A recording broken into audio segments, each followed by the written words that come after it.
A lot of analysts are worried about the potential slowdown of China's growth, that China may have an accident that would slow down its rate of growth. Well, it may, slow a point or two, but I think the fundamentals remain relatively strong. You have to focus on the structure of growth. The Chinese have themselves identified this in the 12th five-year plan, but it was in the 11th five-year plan as well. Do you see the survival of the euro, of the European system? You played an important role in the creation of Europe, in the unification of Germany. So you do have a perspective on that is informed by history. Up to now, the actions have been to provide liquidity support to deal with emergencies, whether from the European Central Bank buying bonds, new European financial system like this EFSF that's being debated, its nature. The fundamental issue now is how do you deal with sovereign debt? How do you deal with the effect of that on the banking system? And how do you deal with the competitiveness of some of the peripheral economies? That really presents a question for the leaders of Europe of, are they going to move to a monetary union that is a complement, or a fiscal union that's a complement to the monetary union? Could take different forms.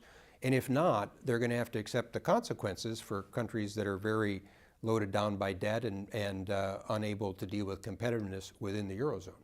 You asked whether the Euro will continue. I believe it will, but these are decisions that the Europeans are going to have to take for which countries, and if so, with what fiscal system backing. As you travel around the world and you look at countries in emerging markets, what are the most common dead-end streets, mistakes that you see governments, the traps that you see governments falling into? We're releasing a report at the World Bank that talks about girls and women.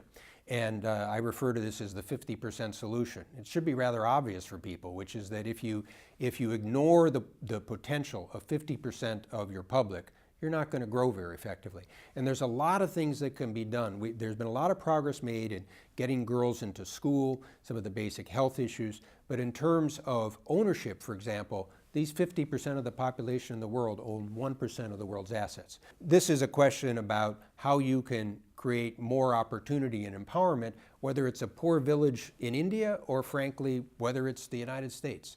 For a lot of our viewers, it would be surprising to be talking to the president of the World Bank and not talk about the perspective that says that the World Bank has been harmful to a lot of countries, that the World Bank has been imposing conditions and policies that have not been good. That the World Bank is just a representative of the rich countries. Do you still feel that these are criticisms that are still around, or have they abated? The world has changed a lot, and the bank has to change with the world.